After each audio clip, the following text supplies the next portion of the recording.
ये 32 सेवा अपराध हैं, इनसे बचना चाहिए। पहला है सवारी पे चढ़ करके भगवान के दर्शन करने जाना।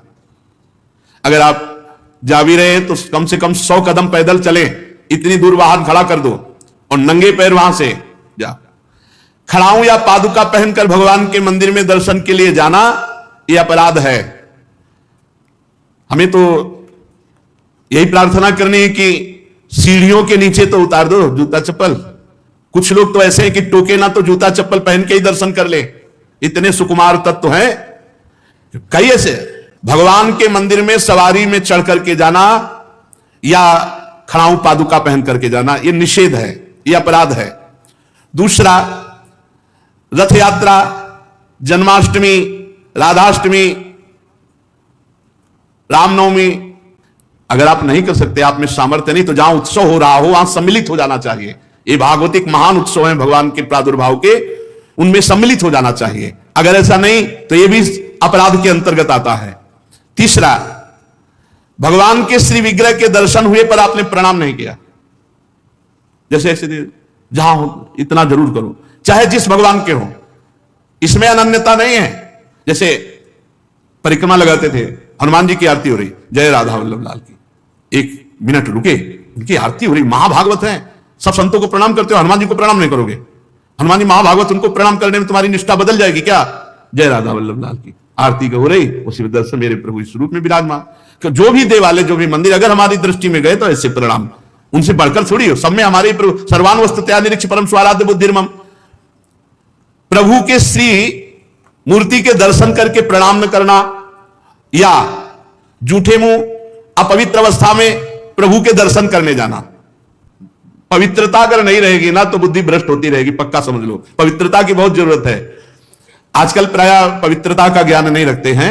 अशुचि अवस्था में दर्शन करना। अगला, एक हाथ से प्रणाम करना भगवान को। जैसे श्री विग्रह भगवान का है, भगवान और संतों गुरुजनों के सामने तो ऐसे, हमको तो ऐसे ऐसे ठीक है। ये राजकीय विभाग में चलता है, भगवत विभाग में ऐसे चलता है।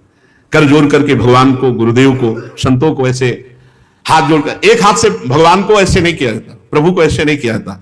प्रभु के श्री विग्रह के सामने एक हाथ से प्रणाम करना या गुरु जी को, इतने सत्संग नहीं ना, तो प्राय आजकल के बच्चे प्रियता में दाहिने हाथ में मोबाइल होता है, बाएं हाथ से ऐसे करते हैं। रोज हमें होता है, हमें रोज होता है।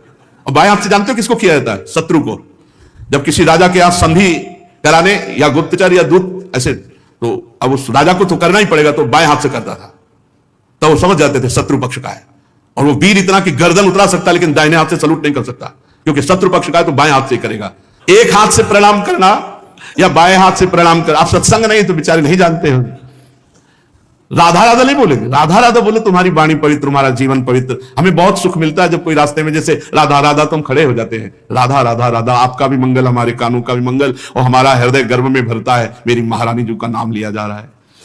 परिक्रमा करते समय प्रभु के श्री विग्रह के सामने आकर के ना रुक करके प्रणाम करना और ऐसे घूमते रहना, यह भी अपराध है। परिक्रमा तो एक परिक्रमा की सामने आए प्रणाम किया, फिर दूसरी की, फिर सामने आए प्रणाम किया। 4 परिक्रमा अपने प्रभु की होती है, हरिप्रियाजू की 4 परिक्रमा। और प्रभु के श्री विग्रह के सामने पैर पसार करके बैठना है। प्राय जिनको सत्संग नहीं मिला वैसा, राधा वल्लभ जी में जैसे वो बारंडा है ना सामने, चौका से ऐसे ऐसे बैठ के पैर ऐसे, अपराध है। प्रभु के सामने पैर लंबे करके या ऐसे पैर घुटनों में बांध करके बैठना। प्रभु के श्री विग्रह के सामने दोनों घुटनों को ऊंचा करके उनको हाथ से लपेट करके, प्रभु के श्री विग्रह के सामने ऐसे ऐसे नहीं, या तो हाथ जोड़े खड़े रहो या वैसे हाथ नीचे कर लो, मतलब एक सौम्य मुद्रा होनी चाहिए। यदि वहां खड़े हो, वैसे उचित तो यह कि जितनी देर खड़े रहो हाथ जोड़े खड़े रहो प्रभु के सामने।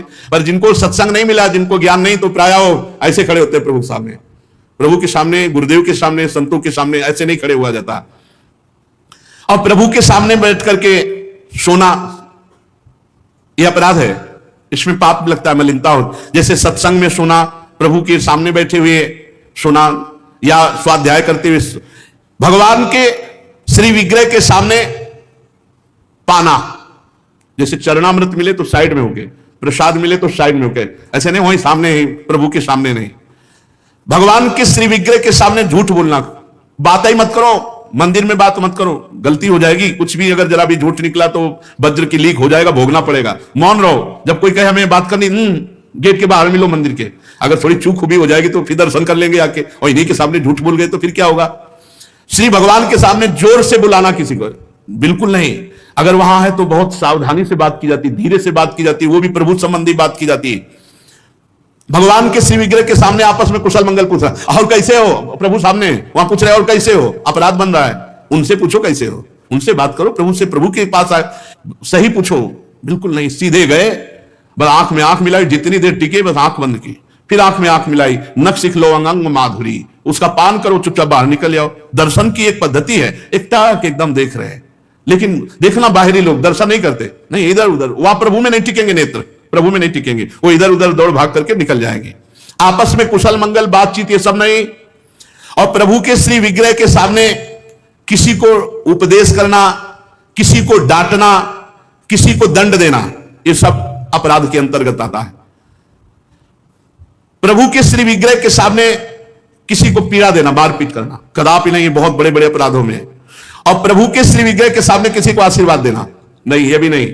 सामने विराजमान है, उन्हीं के आशीर्वाद से सबका आशीर्वाद है। ऐसा नहीं कोई प्रणाम कर रहा है माथे पे हाथ धर, ये सब व्यवहार नहीं। वहां प्रणाम कर, जो प्रणाम करे तुरंत पीठ कर लेनी चाहिए उसकी तरफ, वो प्रणाम उन्हीं को जाए। तो कभी ऐसा प्रणाम न, एकमात्र गुरुदेव। प्रभु के श्री विग्रह के सामने किसी पर अनुग्रह करना यह अपराध है।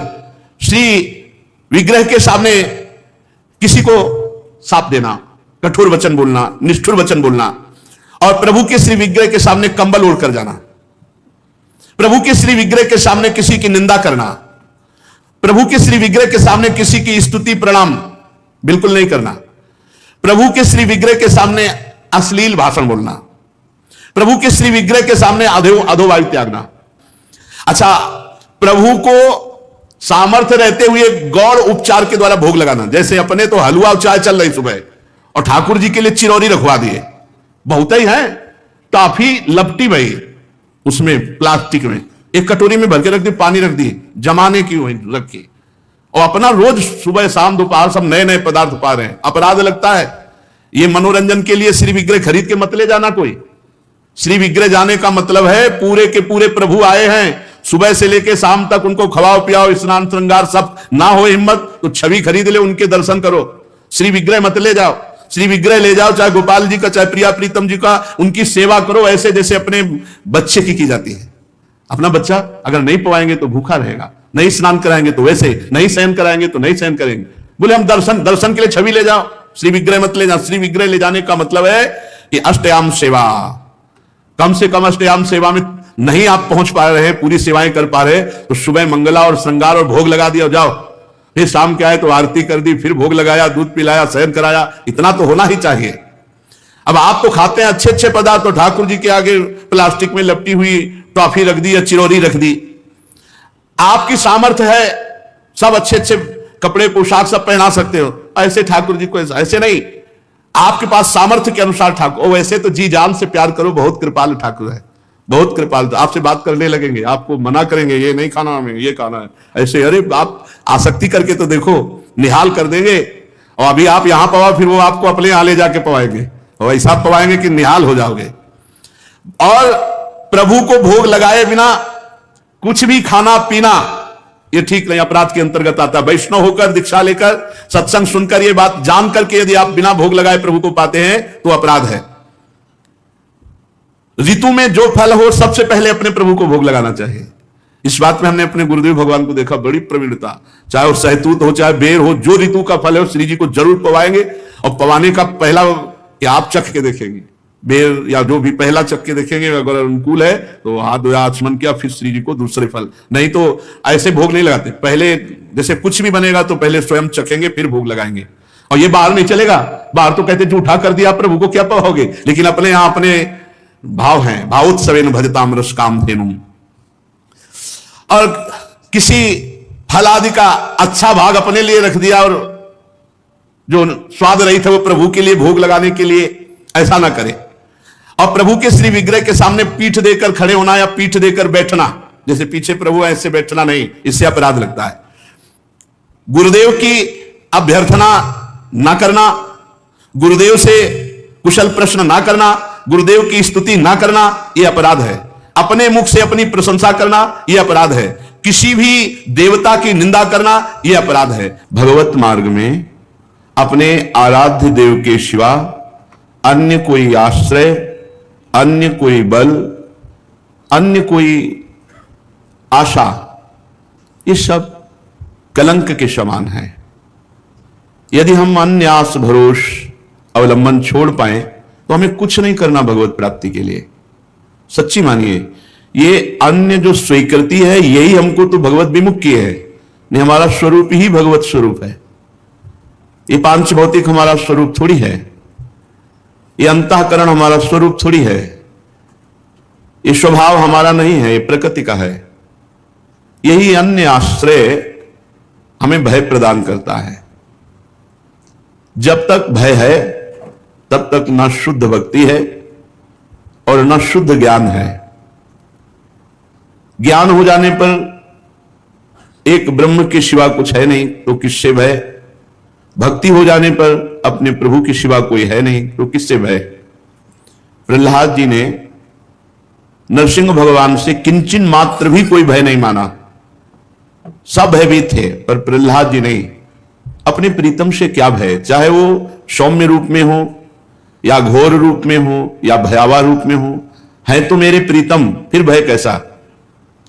तो हमें जो भय, शोक, चिंता, अपने कल्याण की फिक्र, इसका मतलब है अभी भागवतिक बल जागृत नहीं हुआ, अन्य कोई बल है, अन्य कोई आश्रय है, अन्य कोई, अन्य में ये शरीर भी है, अन्य में शरीर की क्रियाएं भी हैं, अन्य में अंतःकरण है, अंतःकरण के संकल्प, निश्चय, चिंतन, स्वीकृति आदि, अन्य में स्वभाव भी है। ये मेरा नहीं है, मेरे तो सिर्फ प्रभु हैं और जो मेरा स्वरूप है वो प्रभुमय ही है। ये बात समझ में आ जाए तो बिल्कुल विश्राम है, अभी विश्राम है।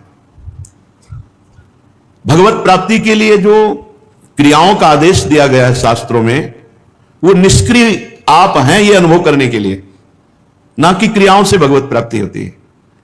आपका स्वरूप निष्क्रिय है, आप निरंजन है, माया रहित है, यही अनुभव कराने के लिए सत्क्रियाएं की जाती हैं, क्योंकि सत्क्रिया निर्मलता प्रदान करती है। जहां अंतःकरण निर्मल हुआ, शांत हुआ, वहीं अपने स्वरूप का अनुभव होने लगता है। इसलिए अन्य बल तो छोड़ दीजिए, बस ये समझना है अन्य बल का मतलब किसी व्यक्ति, वस्तु, स्थान का नहीं, शरीर का भी नहीं, अपनी क्रियाओं का भी नहीं, अपनी सोच का भी नहीं। ये बात अगर समझ में आ रही हो तो बहुत शुद्ध शरणागति अभी हो जाए। हमारी क्रियाओं का क्या बल? कभी सत्क्रिया होती, कभी असत क्रिया। हमारे अंतःकरण की सोच का क्या बल? कभी सत सोच होती, कभी असत। हमारे स्वभाव का क्या? कभी सौम्य, कभी क्रूर, कभी उदारता, कभी कंजूसता। इसका क्या? हमें अपने प्रियाजू के स्वभाव, प्रियाजू के प्रभाव, प्रियाजू का बल, प्रियाजू का आश्रय, बस। फिर देख लो आप कैसा आनंद आता है। अभी ऊपर हम साधुकों से कह रहे थे, प्रभु दिमाग को पकड़ लेते हैं, प्रभु अंतःकरण पर अधिकार कर लेते हैं, अपना अस्तित्व ही खत्म। कैसा अनुभव आनंद का होता होगा जब अहम का पूर्ण विसर्जन भगवान के चरणों में हो गया, प्रिया प्रीतम के चरणों में हो गया। ये बात समझिए, भगवत प्राप्ति बहुत सहज, सरल, अनायास, बिना प्रयास के अनुभव में आने वाली वस्तु है। हमारे को लगता है बहुत प्रयास करके भगवत प्राप्ति कर लेंगे तो उसमें हमारा शारीरिक बल, बौद्धिक बल, क्रिया बल, इनकी पहुंच नहीं है परमात्मा तक। इनकी पहुंच, ये सब असत है। असत से की हुई क्रियाएं ये सत परमात्मा में प्रतिष्ठित नहीं कर सकती, तो इनसे उदासीन नहीं होना, ये करना है, पर बल प्रियाजू का। हमारा जितना भी मंगल होगा वो हमारे आराध्य देव से होगा। शरीर बिना क्रिया के नहीं रह सकता, इसलिए सत्क्रियाएं कर रहे हैं। इनका कोई हमें फल या इनकी कोई फलवृत्ति की आकांक्षा ऐसी नहीं है। श्रीपाद प्रबोधानंद जी महाराज इसी भाव को लेके कह रहे हैं, हरि भक्ति महम न कामये मम मुक्ति ही प्रतिभाति सुक्तिवत नयने न निपीय राधिका रति कुंजय रति मंजुलम बनम। बहुत समझने वाली बात है। मुझे हरि भक्ति की भी कामना नहीं, हरि भक्ति महम न कामये, मुझे भगवान की भक्ति की भी कामना नहीं। मम मुक्ति ही प्रतिभाति सुक्तिवत, मुझे मोक्ष तो सीपी की तरह दिखाई दे रहा है, कुछ नहीं है, कोई सुख नहीं है। लो, अखंडानंद, ब्रह्मानंद, परमानंद, श्रीपाद को कोई सुख नहीं समझ में आ रहा। क्यों? क्योंकि महासुख में निमग्न है। कहां? खुद वर्णन करें, नयने निपीय राधिका रति कुंजई रति मंजुलम बनम, मेरे नेत्रों के सामने श्री प्रिया प्रीतम जिनमें विहार कर रहे हैं श्री कुंज निकुंजे हैं, इसलिए मुझे ना तो मोक्ष। राम जी ने अपने काम के लिए हनुमान को चुन लिया, उन्हें पास बुलाकर उनके सिर पर हाथ रखकर आशीर्वाद दिया, फिर अपना खास भक्त समझकर अपनी अंगूठी उन्हें दे दी। राम जी ने कहा, हनुमान, सीता को अच्छी तरह से समझाना, उसे बताना कि मैं उसका पता लगाने के लिए बेचैन हूँ। एक बार पता चल जाए तो मैं काल को भी हराकर उसे वापस ले आऊंगा। हनुमान जी प्रसन्न मन में से अपने दल के नायक अंगद एवं साथी वानर भालुओं के साथ चले पड़े। वे लोग रास्ते में निकलने वाले ऋषियों से पूछते हुए जा रहे थे। कोई राक्षस मिलने पर उसे थप्पड़ और घूसों से पीटकर वे मार डालते थे। जंगल में चलते हुए सभी बंदर भालू भूख प्यास से व्याकुल होने लगे, वे रास्ता भी भटक गए थे। तब हनुमान जी ने ऊंचे पर्वत पर चढ़कर चारों ओर देखा। एक खोह के पास उन्हें बहुत से हंस, मुंगुले, चकवे आदि पक्षी उड़ते हुए दिखाई दिए। पहाड़ से उतरकर वे सबको लेकर गुफा के पास पहुंचे। गुफा देखकर अंगद डर गए। वे बोले, गुफा के कारण ही मेरे पिता और चाचा में शत्रु हुई थी। एक राक्षस को मारने के लिए मेरे पिता एक गुफा में घुस गए थे। 1 महीने तक गुफा के भीतर ही दोनों में लड़ाई होती रही। जब गुफा से खून की धारा बहने लगी तो मेरे चाचा डरकर भाग गए। इसी बात से दोनों भाइयों में शत्रुता हो गई। इस शत्रुता के कारण मेरे पिता मारे गए। तब हनुमान जी ने आगे बढ़कर सबसे पहले गुफा में घुसे, फिर उनके पीछे पीछे सब अंदर आए। हनुमान जी को नाम नहीं चाहिए, वे काम करने में विश्वास रखते हैं। वे दल के नायक अंगद के पीछे चलते हैं, परंतु गुफा में प्रवेश की जरूरत हुई तो वे सबसे आगे हो गए। हनुमान जी का यह गुण अनुकूल करने योग्य है। सागर तट पर वानर दल, उस खोह के अंदर का दृश्य बहुत मनोरम था। वहाँ एक सुंदर उपवन था, उसमें रंग बिरंगे फूल लगे थे, वृक्षों में मीठे रसीले फल लगे थे। एक बड़ा सा तालाब था, उसमें लाल और सफेद कमल भरे हुए थे। पास ही में एक भक्ति मंदिर था, उसमें एक तपस्वी बैठी हुई थी। तभी वानर भालुओं ने उसे प्रणाम किया। उसने पूछा, आप लोग कौन हैं, यहाँ क्यों आए हैं? हनुमान जी ने उत्तर दिया, हम लोग श्री राम के दूत हैं, प्रभु की आज्ञा से माता सीता की खोज में निकले हैं। यहाँ जंगल में रास्ता भटक गए हैं। उस तमपुंज नारी ने कहा, आप लोग पहले जलपान करें एवं मीठे फल खाएं। सभी वानर एवं राक्षस थके हुए थे। उन लोगों ने पहले तालाब में स्नान किया, फिर जल पीकर फल खाए। तृप्त होकर वे सब पुनः उसी तपस्वी के पास पहुंचे। उसने कहा, मेरा नाम स्वयं प्रभा है, मैं आप लोगों से मिलने के लिए ही रुकी हुई थी। आज मेरी तपस्या सफल हो गई। अब मेरा राम जी का दर्शन करने का समय आ गया है। आप लोग घबराइए नहीं, अपनी आंखें मूंधे ले, मैं अपने तपोबल से आप सबको सीता जी के पास भेज दूंगी।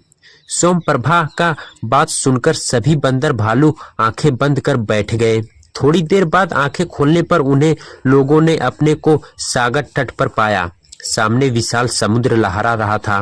किसी को समझ में नहीं आ रहा था कि अब हम क्या करें। यह महीने का समय बीत चुका था, अभी तक सीता जी का कुछ पता नहीं चला था। दुखी होकर अंगद ने कहा, अब मेरा